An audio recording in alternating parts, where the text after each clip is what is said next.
Right?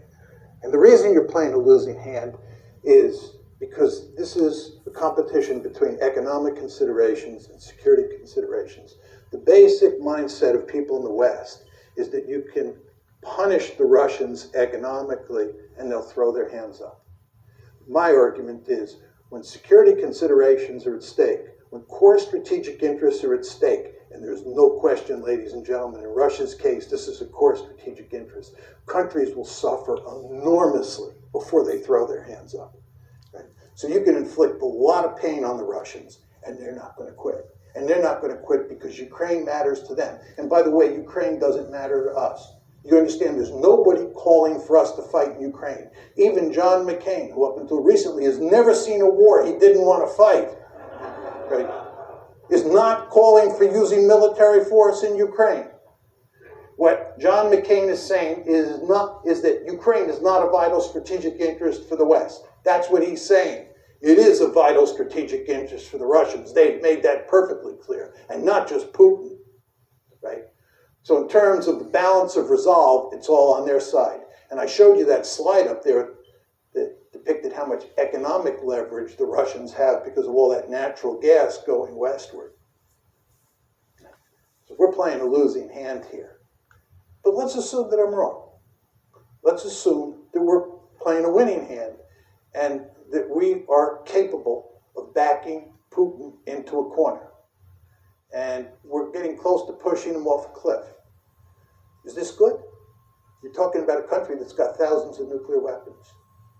And the only circumstance, really, under which states use nuclear weapons is when they're desperate, when they think their survival is at stake. So what you're talking about is putting Putin in a situation where he's desperate. And if you go home and Google Putin and nuclear brinksmanship, you'll be reading all the articles that come up for the next 2 years, right? Because he's making it clear that you're fooling around with his core strategic interests. And again, he's got thousands of nuclear weapons.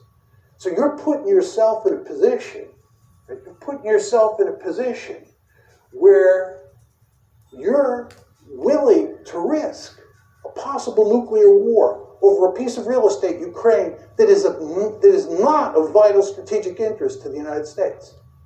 Again, it's not of vital strategic interest to us. By the way, and this will be my final point on this, what's truly amazing about all of this is that we were talking about incorporating Ukraine into NATO when we have now acknowledged by not taking military action over Ukraine that it's not a vital strategic interest. You understand that when you incorporate Ukraine into NATO, you're giving them an Article 5 guarantee, which says you'll come to their defense if they're attacked. You only give Article 5 guarantees to countries that are of vital strategic interest, like Germany during the Cold War. What were we doing? Thinking about giving an Article 5 guarantee to a country that's not a vital strategic interest. It just shows you how discombobulated American foreign policy is these days. And of course, the Ukraine crisis is just one of many messes that we've made. As you know, we have the Midas touch in reverse. There's nothing that we do that doesn't go south. Afghanistan, Iraq, Libya, Ukraine, I could go on. So the point I'm making to you is, I do not think that this is going to work. But if it